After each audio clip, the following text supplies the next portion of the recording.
Selamat siang pemirsa, sejumlah berita terkini yang menjadi sorotan akan kami sajikan untuk Anda. Bersama saya Indah Cahya dalam Breaking News, inilah berita selengkapnya.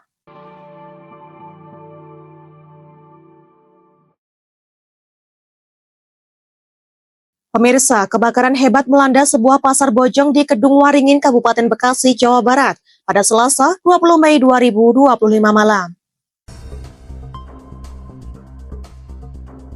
Puluhan lapak milik pedagang ludes dilahap api sekitar pukul 18.30 waktu Indonesia Barat. Peristiwa tersebut menggegerkan masyarakat sekitar karena terjadi pada malam hari. Pihak damkar menerima laporan warga mengenai kebakaran tersebut sekitar pukul 18.45 waktu Indonesia Barat. 7 unit mobil damkar dikerahkan ke lokasi untuk melakukan pemadaman. Api dengan cepat merambat dan membesar, sehingga diluncurkan kembali 4 mobil damkar dari Kabupaten Karawang.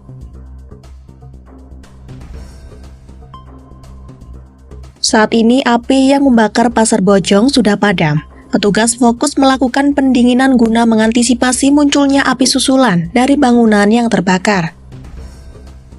Belum diketahui penyebab terjadinya kebakaran tersebut dan kerugian yang diterima oleh para pedagang yang kiosnya terbakar. Petugas mengimbau masyarakat untuk berhati-hati dan tidak mendekat ke area kebakaran. Demikian laporan, Java TV melaporkan.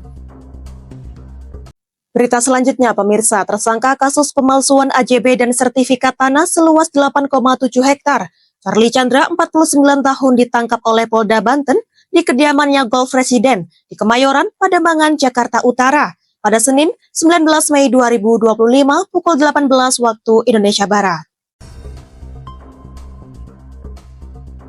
Pada Selasa 20 Mei 2025, Ditreskrimum Polda Banten mengatakan bahwa mereka mengambil langkah tegas dengan melaksanakan upaya paksa untuk mengamankan Charlie Chandra. Upaya penangkapan sudah dilakukan sejak Sabtu 17 Mei 2025. Namun, upaya penangkapan tersebut dihadang oleh pihak tersangka dan pengacaranya. Para penyidik bertahan di sekitar rumah tersangka dengan didampingi Ketua RT, RW, petugas keamanan, Kapolsek, dan Koramil setempat. Tersangka menolak ditangkap karena menurutnya penyidik tidak membawa surat penangkapan dan tidak sesuai dengan prosedur operasional.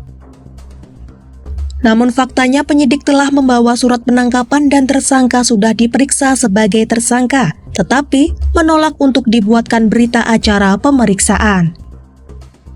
Setelah berhasil menangkap Charlie Chandra, penyidik lalu menahannya di rumah tahanan Polda Banten untuk proses pemberkasan dan akan dilimpahkan ke kejaksaan atau tahap 2. Tersangka dikenakan pasal 263 KUHP Junto, pasal 55 KUHP dengan ancaman pidana penjara maksimal 6 tahun. Demikian laporan, Java TV melaporkan. Masih di Breaking News, pemirsa, kecelakaan beruntun di Jalan Tol Cilenyi, Bandung melibatkan 5 kendaraan. Beruntung tidak ada korban jiwa dalam insiden ini. Pihak Polda Jabar membenarkan adanya insiden laka lantas tabrakan beruntun. Berdasarkan laporan awal diketahui ada 5 kendaraan yang terlibat dalam kecelakaan tersebut, yaitu Toyota Innova, Daihatsu Xenia, Toyota Yaris, Toyota Avanza, dan Honda Brio. Dalam peristiwa ini tidak ada korban jiwa maupun luka, namun sejumlah kendaraan mengalami kerusakan akibat benturan beruntun. Hingga saat ini pihak kepolisian masih melakukan penyelidikan untuk mengetahui penyebab pasti kecelakaan. Petugas juga melakukan evakuasi kendaraan dan mengatur arus lalu lintas agar tidak terjadi kemacetan panjang di lokasi kejadian. Demikian laporan, Java TV melaporkan. Berita selanjutnya, pemirsa, terjadi kebakaran hebat di sebuah pabrik garmen yang berada di Padukuhan Balong, Kapanewon Ngaglik, Kabupaten Sleman pada Rabu 21 Mei 2025 sekitar pukul 3.30 waktu Indonesia Barat. Polsek Ngaglik langsung terjun ke TKP usai mendapatkan laporan. Beruntungnya dalam insiden ini tidak memakan korban jiwa. Sebab saat terjadi kebakaran sudah tidak ada karyawan di lokasi pabrik.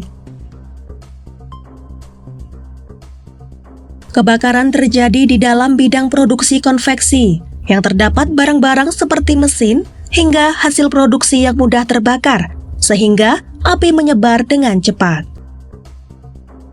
Saat ini pihak berwenang masih berupaya mengendalikan api dan menyelidiki penyebab pasti kebakaran, serta jumlah kerugian yang ditimbulkan. Demikian laporan, Java TV melaporkan. Masih di Breaking News pemirsa, Komisi 5 DPR akan menggodok rancangan Undang-Undang Transportasi Online.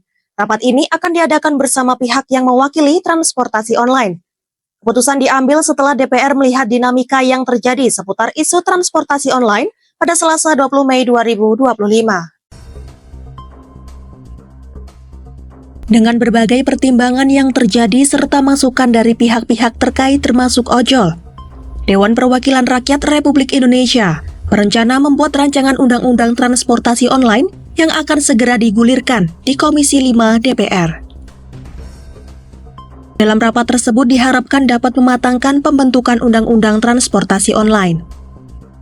Pada Rabu 21 Mei 2025, DPR RI Komisi 5 akan menerima perwakilan-perwakilan dari transportasi online atau ojek online yang akan memberikan aspirasinya kepada DPR RI.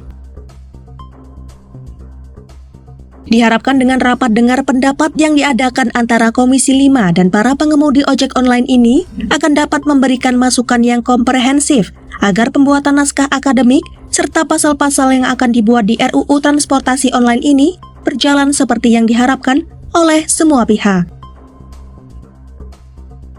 Demikian laporan, Java TV melaporkan. Baik pemirsa, informasi tadi sekaligus menjadi penutup perjumpaan kita hari ini. Saya Indah Cahya dan segenap tim redaksi yang bertugas pamit undur diri. Selamat siang, terima kasih dan sampai jumpa.